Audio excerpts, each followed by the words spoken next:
కావాలి, తీసుకురావాలి. 14,000 మంది కాంట్రాక్ట్ ఉద్యోగస్తులు మళ్ళీ పర్మనెంట్ చేయాలి.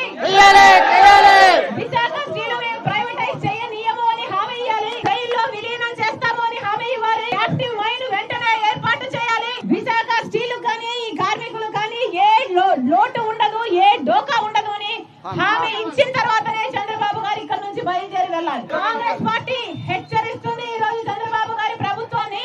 మీకు 48 గంటలు టైం ఇస్తున్నాం. టైం దాదాపు 1 గంట కావస్తుంది. ఈ రోజు 2వ తేదీ, 4వ తేదీన 1 గంట లోపు ఈ 4,200 మందికి మళ్ళీ ఉద్యోగాలు ఇస్తున్నాము అని మీరు చెప్పకపోతే, ఇన్ రైటింగ్ మీరు చెప్పకపోతే, వాళ్లకు భరోసా కల్పించకపోతే రాజశేఖర్ రెడ్డి బిడ్డ కాంగ్రెస్ పార్టీ అధ్యక్షురాలు ఇదే వెన్యూకి 4వ తేదీ 1 గంట నుంచి నిరాహార దీక్షకు దిగుతుందని